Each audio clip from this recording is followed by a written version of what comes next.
राजस्थान की राजनीति में गुर्जर समाज की भूमिका हमेशा से अहम रही है।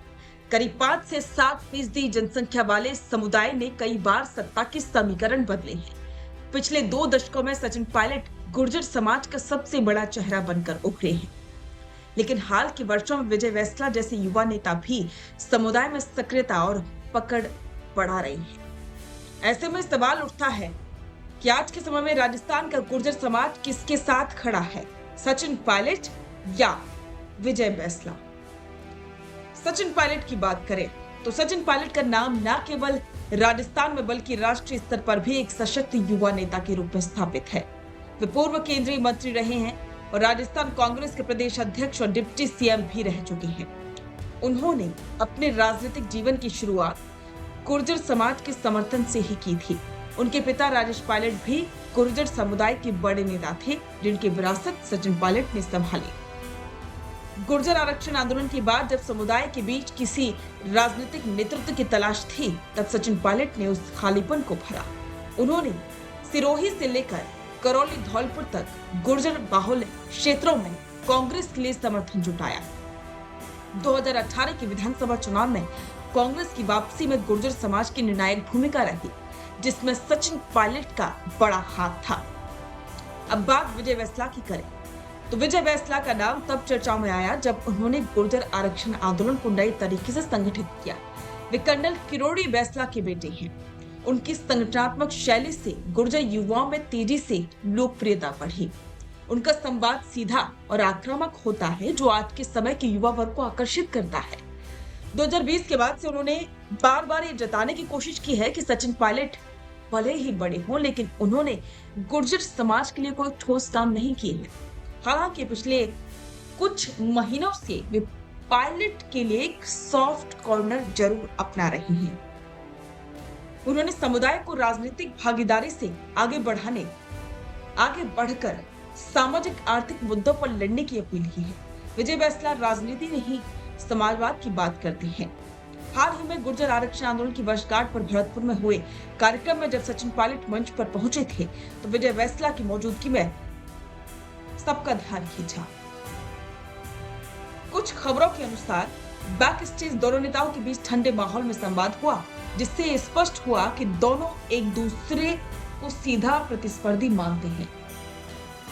विजय वैसला ने अपने भाषण में बिना नाम लिए कहा कि जो नेता साल में एक बार समाज की याद करते हैं, वो समाज के सच्चे हितैषी नहीं हो सकते। ये बयान सचिन पायलट की ओर इशारा माना गया।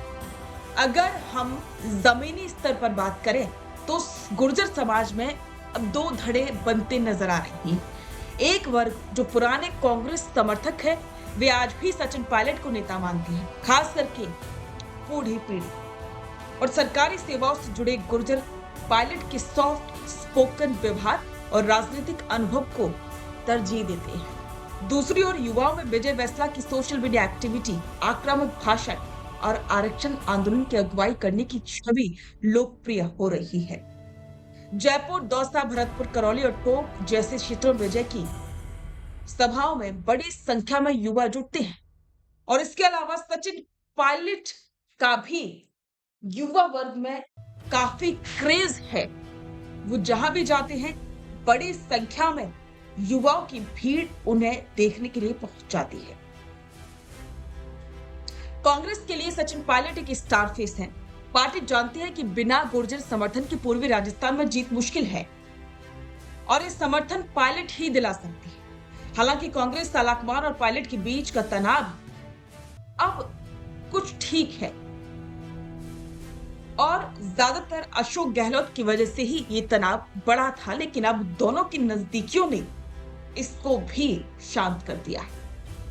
बीजेपी जो अब तक गुर्जर समाज को कांग्रेस के गढ़ के रूप में देखती थी, विजय वैसला जैसे नेताओं के सामने लाकर गुर्जर वोट बैंक में सेंध लगाने की कोशिश कर रही है।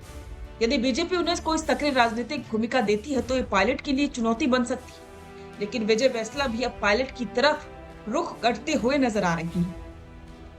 अब सवाल यह है कि आखिरकार में वाकई में गुर्जर समाज का साथ किसके साथ है।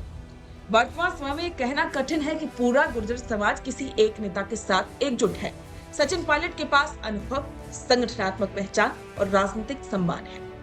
विजय बैंसला के पास युवा जोश, आंदोलन की विरासत और सामाजिक संपर्क है। संभवतः गुर्जर समाज अब व्यक्ति पूजा से आगे बढ़कर मुद्दों की राजनीति चाहता है। समाज शिक्षा, रोजगार, आरक्षण, सुरक्षा और पहचान जैसे विषयों पर गंभीर हो रहा है। ऐसे में जो नेता इन सवालों पर ठोस समाधान और स्पष्ट दृष्टि देगा, वही उनका असली प्रतिनिधि होगा। आगामी विधानसभा चुनावों में ये साफ हो जाएगा कि राजस्थान का गुर्जर समाज किसके साथ खड़ा है, स्थापित पायलट के साथ या उभरते बैंसला के साथ। अगर कांग्रेस ने कोई चाल चली और बीजेपी ने थोड़ी सी कमजोरी दिखाई, तो जाहिर तौर पर विजय बैंसला भी कांग्रेस की तरफ जाते हुए दिखाई देंगे, जिसका खामियाजा बीजेपी को भुगतना पड़ सकता है। तो इस पर आपके विचार हमारे साथ कमेंट बॉक्स में साझा करें और बने रहें द फैक्ट इंडिया के साथ।